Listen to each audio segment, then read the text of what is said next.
E nesse momento é onde a gente vai ter uma oportunidade de ter um encontro com Deus através das palavras da Escritura Sagrada.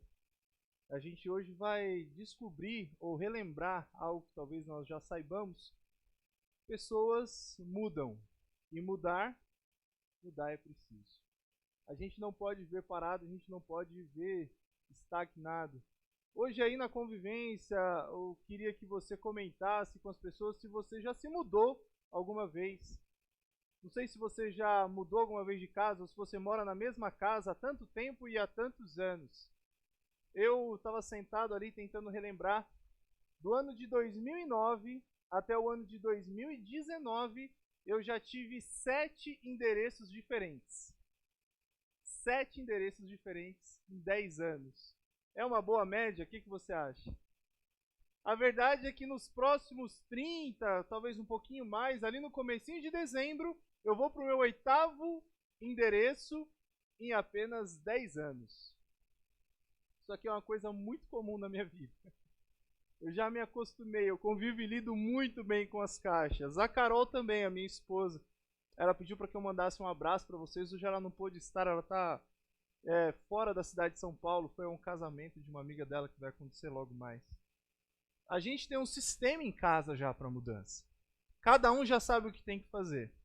A gente sempre teve o desafio de quem ia cuidar dos nossos filhos. Porque eles, quando tem caixa para eles é um brinquedo, né? Eu descobri que essas caixas na minha casa, depois de uma mudança, valem mais do que um PlayStation 4. Eles se divertem, eles adoram, eles fazem castelos e tal, fazem muitas coisas. Mudar é preciso, mas mudar de casa é muito chato. É muito chato. Você põe as coisas na caixa, tira, você não acha, até desfazer tudo. E aqui, bom, já que tá só a gente aqui, obrigado. Já que tá só a gente aqui, eu posso compartilhar um negócio com você. A gente se mudou aqui para a cidade de São Paulo no começo desse ano. A nossa mudança chegou de Brasília para cá no finalzinho do mês de janeiro. Nós entramos no nosso apartamento no comecinho de fevereiro. Tinha um quarto que até hoje tem caixa. A gente estava desfazendo as caixas daquela mudança para poder colocar em outra para ir para o apartamento que a gente vai agora. Mas é necessário. Eu posso falar que mudar é muito chato. Mas ao mesmo tempo eu preciso agradecer o fato dessa mudança, que se não fosse por ela eu não estava com vocês aqui agora. Se não fosse pelo fato dessa mudança eu não ia ter o privilégio de te conhecer. Se não fosse pelo fato dessa mudança eu não ia conhecer um bairro novo. Eu cresci na zona norte de São Paulo, até que eu fui morar em Brasília. Eu conheço muito bem ali a região, uma parte da zona norte e um pouquinho da zona oeste de São Paulo, ali eu conheço bem. E aí agora eu tô conhecendo a Zona Leste, eu tô descobrindo que é outra cidade. É tudo igual, mas é outra cidade. Descobrindo coisas novas, lugares novos. Mudar às vezes é um processo meio cansativo, mas ele é importante. Eu queria mostrar para vocês, esse daqui é o meu filho mais novo, ele é o Léo. Essa foto aqui quando foi tirada, ele tinha recém-completo 1 ano de vida. Ele ainda estava no processo de descobrir, de andar e tal. E eu olho para as fotos dos meus filhos, eu não sei como que é para você, você que já tem filhos, ou você que lida com criança, assim, conforme o tempo vai passando, a gente consegue ver o desenvolvimento e como que eles mudam, né? Eles precisam mudar para eles aprenderem. Essa daí é uma foto antiga do Léo, e aí eu vou mostrar para você agora uma foto mais atual dele, fazendo uma das coisas que ele mais gosta, que é ficar na piscina nadando. Você acha que ele mudou muita coisa ou mudou pouco? O que vocês acham? Batendo o olho aí, vai. O que vocês acham? Mudou muito ou mudou pouco? Ou não mudou nada? Hã? Mudou? Claro que mudou. Eu acho que ele mudou. O sorriso fica igual, né? O sorriso fica igual. A orelha, vocês repararam que é do mesmo tamanho? Olha lá. Tinha uma outra foto, mas não ia ficar boa aqui na imagem, eu não coloquei. O Léo, ele não nasceu careca, ele nasceu calvo. Ele tinha cabelo do lado, mas não tinha em cima. Isso daí ele mudou, ele é bem cabeludo agora. Mas eu vou te mostrar uma foto agora que vai deixar claro para você como que as pessoas mudam, olha só. Muda ou não muda?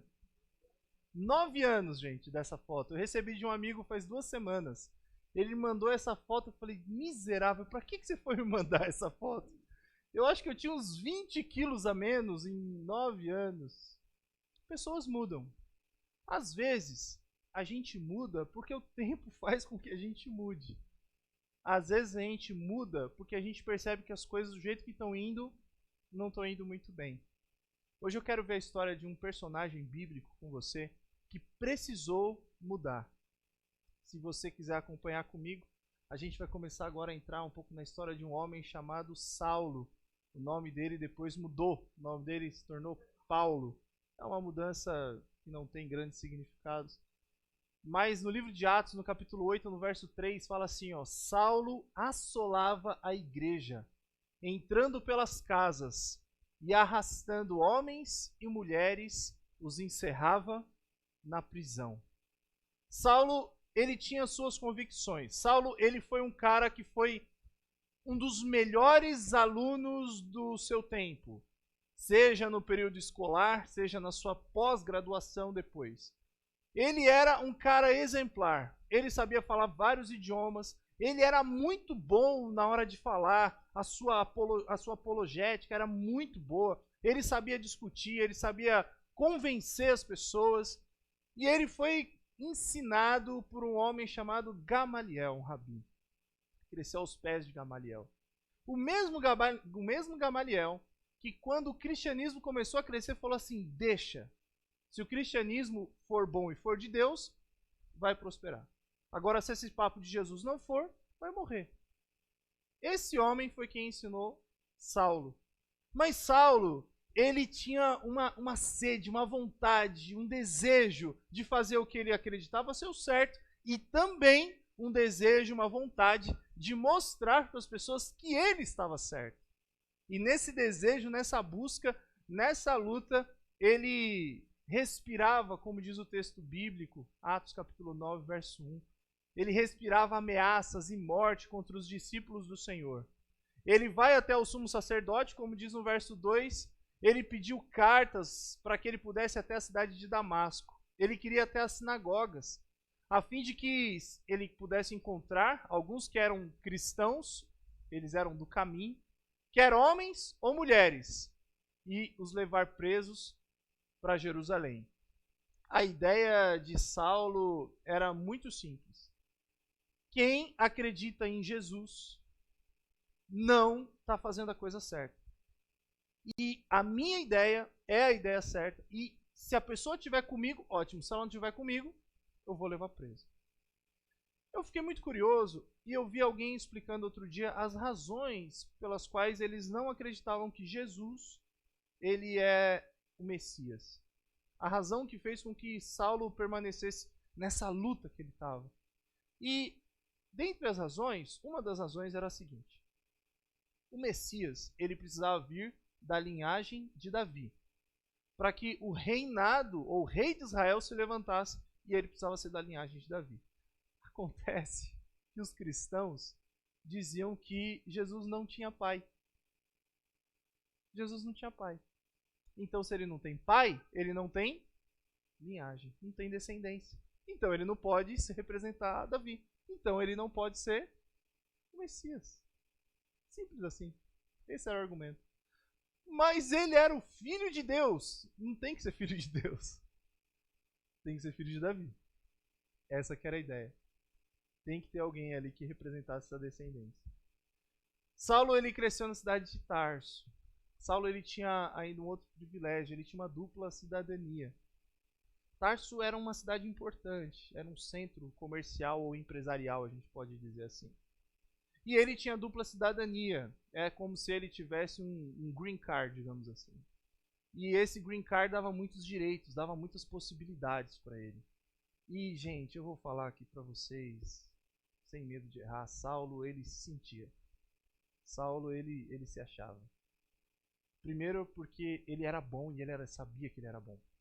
As pessoas quando discutiam com ele dificilmente ganhavam. Um pouquinho antes, no capítulo 8 e também no capítulo 7 do livro de Atos, não vou ler com você, mas conta a história de um outro personagem chamado Estevão. Esse é tido como o primeiro mártir do cristianismo. O Estevão, ele falava de Jesus e falava que Jesus era o Messias e falava isso com muito amor. Ele falava isso com muita paixão. E eles chamaram, ó, eu já ia falar que ligaram, eles chamaram Saulo para que Saulo fosse discutir com Estevão. E Saulo foi discutir com Estevão. E depois de muita discussão, depois de muita conversa, Estevão ganhou a discussão. Resultado? Mataram Estevão. Porque para Saulo não importava a razão ou quem estava certo no final das contas. Ele queria provar que ele estava certo. Ele era arrogante, ele era petulante, era assim que ele fazia as coisas. Se você ler o livro de Atos ou algumas das epístolas que ele escreveu depois, você consegue perceber um pouquinho desse traço, dessa personalidade de Saulo. Não sei se você conhece alguém arrogante, não sei se você conhece alguém petulante, não sei se você é assim. Mas não importa. Dá para mudar. Dá para mudar. Saulo, ele estava fazendo coisas erradas. Prendendo inocentes, sejam homens, sejam mulheres. Arrastando as pessoas, humilhando e algumas sendo condenadas à morte. A primeira ideia que eu quero que você entenda a respeito de Saulo é que Saulo era um homem que estava sinceramente errado. Gente, tem hora que a sinceridade, tem hora, tá aí no seu guia se você quiser preencher, tem hora que sinceridade por sinceridade não resolve. Tem hora que só a sinceridade não basta. Tem muita gente que fala assim, eu não sei porque as coisas não dão certo para mim, eu sou tão sincero nisso daqui. Mas você pode estar sinceramente errado. Não adianta. A sinceridade por si só não resolve. A sinceridade resolve quando ela está aliada com aquilo que é o certo. Não adianta você estar sinceramente errado. E Saulo era um homem que estava sinceramente errado. E a prova disso é na sequência, agora no capítulo 9 do livro de Atos.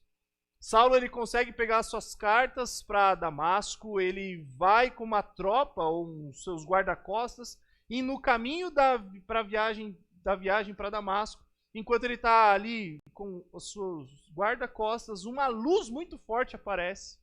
Essa luz aparece tão forte que Saulo não consegue enxergar nada. Os guarda-costas de Saulo não enxergaram nem a luz, mas ouviam o que estava se passando por ali. E o verso 4 fala assim: caindo por terra, ouviu uma voz que lhe dizia: Saulo, Saulo, por que me persegues? Então ele, Saulo, perguntou: quem és tu, Senhor? E a resposta foi: eu sou Jesus, a quem tu persegues. Eu sou Jesus, a quem tu persegues. Me permitam abrir um parênteses aqui para te fazer uma pergunta. O que é que você está perseguindo na sua vida?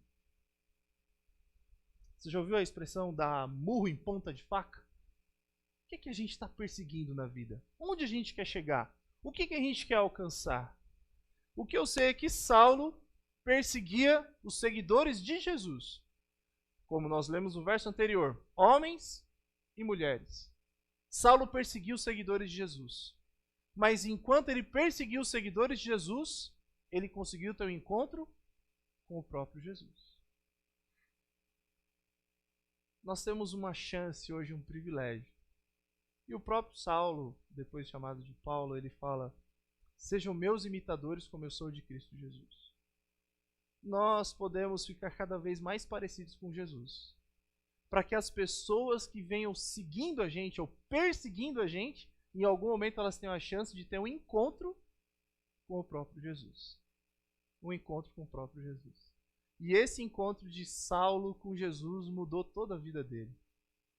Desse encontro, Saulo voltou para casa, levaram ele para algum lugar. Ele ficou cego. Ele fez um jejum. Não sei se você sabe o que é um jejum espiritual. Não é um jejum intermitente para você perder peso. O que é um jejum espiritual? E você pode aliar as duas coisas, sim, por que não? Quando a gente jejua na vida cristã, a gente não jejua para convencer Deus a fazer o que a gente quer. Tem gente que pensa que jejuar é assim, ó, eu vou ficar sem comer para Deus olhar para mim lá do céu e falar: ô, judiação, tá com tanta fome, vamos dar um emprego para ele, coitado. Não é isso.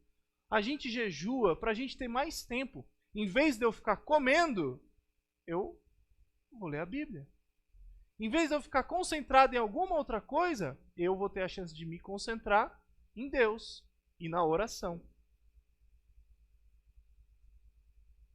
Vai voltar? Ele está aqui espelhado. Tá. Em vez de eu me concentrar em qualquer outra coisa, eu ter a chance de eu me concentrar para ter um encontro com Deus. É isso. Para eu ter mais tempo para Deus. E aí o propósito principal do jejum é para me ajudar.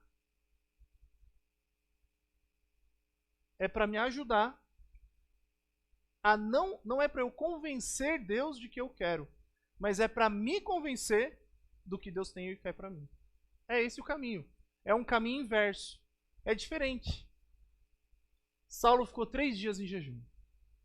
Enquanto ele estava jejuando, por favor, enquanto ele estava jejuando, Deus falou com outro homem, e o nome desse homem é Ananias, um profeta. E Deus falou assim: Ananias, faz o seguinte, sai da tua casa, você vai para um lugar que fica na rua direita, e chegando lá, você vai se encontrar com um homem chamado Saulo, e vai lá conversar com ele. Acontece que nesse meio tempo, enquanto Deus falava com o profeta, isso é uma das coisas mais malucas que eu acho que tem na Bíblia, sabia? Esse negócio de Deus falar com eles. Porque na hora que Deus fala com Ananias, Ananias fala assim: ah, Senhor, sabe o que quer? Vou não. Eu já ouvi falar desse Saulo, esse cara é louco, ele é 13. Se eu chegar lá, ele vai me prender, ele está matando todo mundo e o senhor quer que eu vá para lá? Eu vou pegar aqui para te ajudar. Enquanto ele não volta ali na tela. Mudar pode ser um processo doloroso, mas mudar é necessário. Mudar é preciso. Mudar é importante. Mudar é urgente. Mudar é preciso. Saulo passou esses 3 dias em jejum e cego. Eu esqueci de falar essa parte para você, ou não, falei? Ele não enxergava, ele não conseguia ver mais nada. Agora imagina só, um cara que se orgulhava de tudo que tinha lido, de tudo que tinha estudado, de tudo que tinha decorado, ele perdeu completamente o poder de visão. Saulo, a partir de agora, você vai ficar cego. 3 dias. Mudar, obrigado. Mudar é preciso, mudar é importante. Aí. Mudar pode ser um processo doloroso, mas mudar é preciso, é necessário, é importante. A palavra você escolhe aí do jeito que você achar que cabe melhor para você. Porque o que precisa mudar, não adianta a gente ficar falando aqui sobre mudar de casa, não adianta a gente falar que a nossa cidade precisa mudar, se a gente não entende que quem tem que mudar é a gente. Eu morei em Brasília, gente, por 10 anos. Deu 10? Deu 10 anos. Foram 10 anos morando em Brasília. E em Brasília tem uma lei, é uma regra. Não é uma lei, porque não dá multa, mas é uma regra. Essa regra ela aparece em placas. Essa regra é quase que um acordo, uma convenção social que existe em Brasília. Sabe qual que é?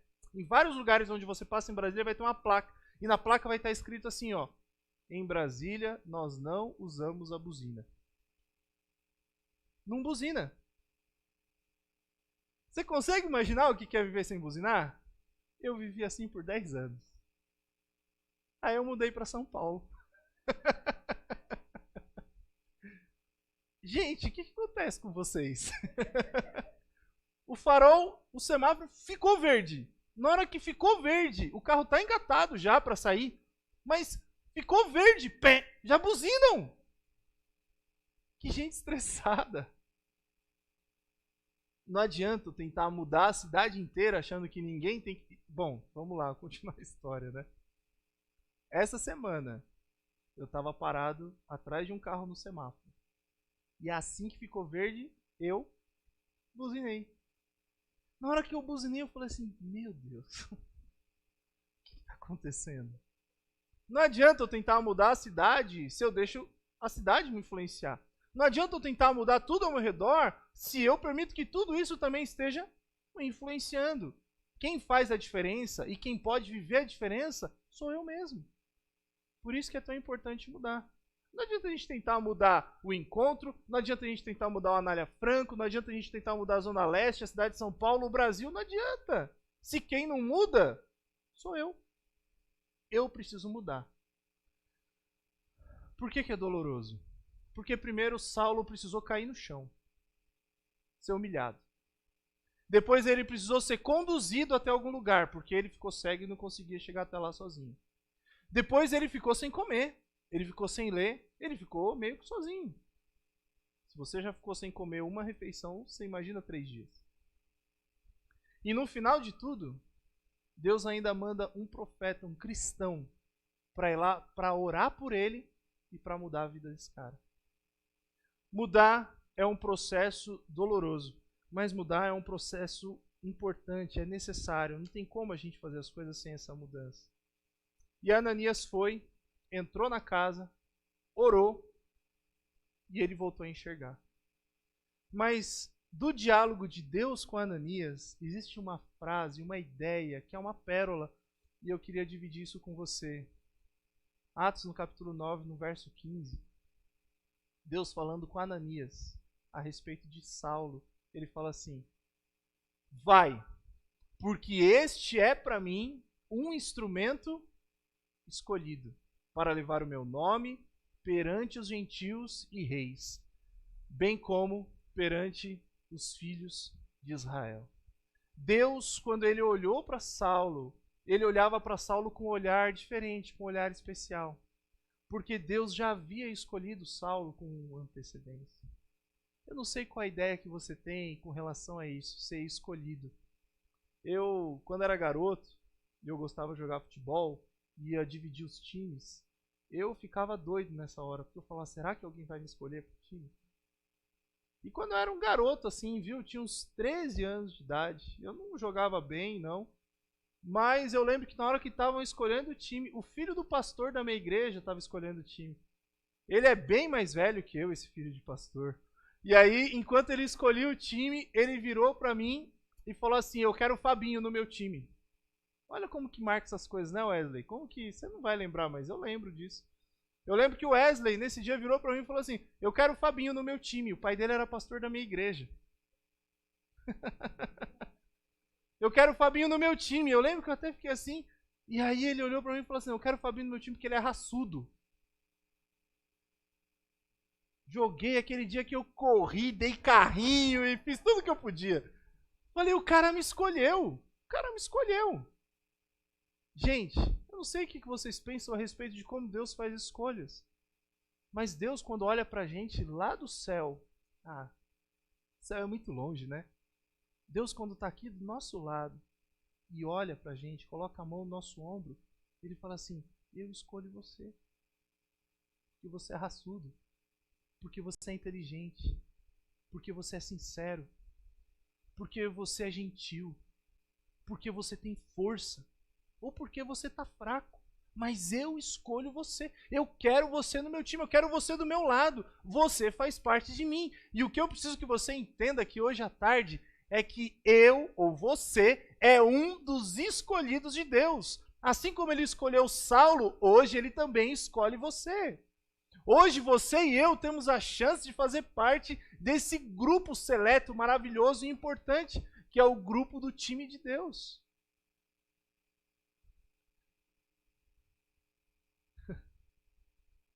A grande questão agora talvez seja você entender uma coisa aqui. Você já foi escolhido por Deus. Mas você quer fazer parte desse time? Você quer ser guiado por esse técnico? Você quer que esse técnico diga para você o que você tem que fazer, o caminho que você tem que andar, se é para você jejuar, se é para você orar, se é para você ir, se é para você voltar, se é para você mudar ou se é para você ficar do jeito que está. Uma coisa eu aprendi, viu? No cristianismo não dá para ficar do jeito que está. Mudar é preciso. E sempre para melhor. Eu estava uma vez conversando com um líder de igreja, isso lá em Brasília, e eu falei assim, cara, eu não te entendo. Toda reunião que eu faço aqui com os líderes, você está sempre cobrando, você sempre quer mais de todo mundo. E eu ficava com dó, né? Porque eu falava, meu, ele está cobrando todo mundo. Ele falou assim, não, pastor, a gente não pode se conformar com as coisas. A gente tem sempre que querer mais. E esse cara me ajudou a entender isso. É verdade. Não dá pra gente parar. A gente tem que querer mais. E a pergunta que eu queria fazer agora para você que faz parte já da comunidade Encontro. O que é que a gente quer para o nosso encontro? O que é que a gente quer para cá? Quais serão os nossos próximos passos? O que você sonha para esse lugar? Você que está conhecendo a gente, você que está vindo para esse lugar, o que é que você sonha para esse lugar e o que é que esse lugar pode contribuir para a tua vida? E é por isso que a gente está aqui. Desde o começo, quando eu conheci e ouvi falar daqui, eu amei o nome. É um nome maravilhoso. É um nome maravilhoso. Eu tenho medo, e é um risco, que a gente se acostume a vir para cá só para encontrar uns com os outros.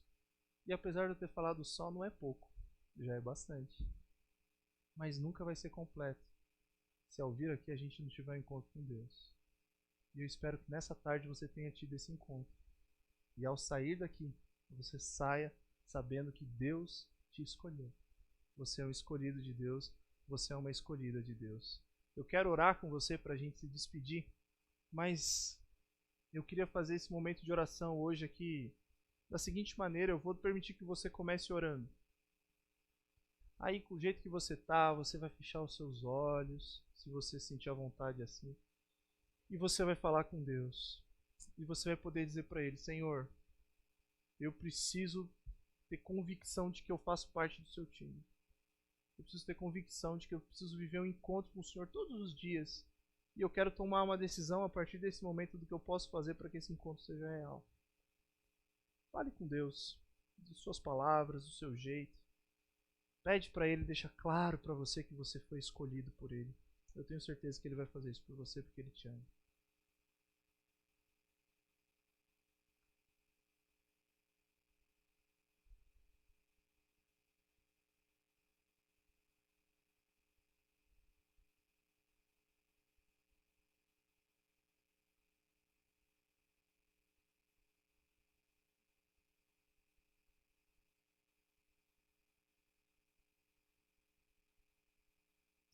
Querido Deus, é muito bom nós estarmos juntos nesse lugar aqui. A gente agradece o Senhor porque a gente tem certeza que esse lugar é um lugar que foi separado pelo Senhor. Querido Deus, nós não somos perfeitos. Nós não somos quem nós deveríamos ser, Senhor. Mas também a gente não é quem nós éramos. O que a gente quer é que o Senhor continue mudando a vida da gente. Que esse processo seja contínuo na gente. E que o Senhor nos ajude a perceber a sua mão atuando e mudando a nossa vida. Querido Deus, nós não temos muita coisa para oferecer para o Senhor. Mas o que nós temos de mais valioso nesse momento nós te entregamos. Toma conta da nossa vida, Senhor. As nossas intenções, motivações. Cuida do nosso coração, das nossas paixões. Sonda o nosso coração, Deus. E se existe algo dentro da gente que precisa ser transformado pelo Senhor, faça essa boa obra em cada um de nós, Senhor. Pode ser que doa, pode ser que seja difícil, mas se é importante para a gente e assim o Senhor considerar, que seja feita a sua vontade. Abençoa cada pessoa que veio a esse lugar nessa tarde. Ao sairmos daqui, teremos outras atividades. Nos protege, Senhor. Guarda a nossa vida, guarda a nossa família e mantenha o nosso nome escrito no livro da vida. É o que eu te peço, em nome de Jesus. Amém. Que Deus te abençoe, que você tenha uma boa noite, que você tenha um bom final de semana e que a sua semana seja uma semana digna de alguém que foi escolhido por Deus e que você desfrute das vitórias que Ele tem para você. Deus te abençoe. Ah, sim, eu esqueci de falar. Eu subi para olhar as crianças agora há pouco e o lanche hoje está especial. Mais do que o normal. Eu pelo menos achei, porque tem uma coisa lá que eu gosto muito. Então, assim que você tiver à vontade, aí a gente pode subir para termos mais um momento juntos lá em cima, tá bom? Deus abençoe.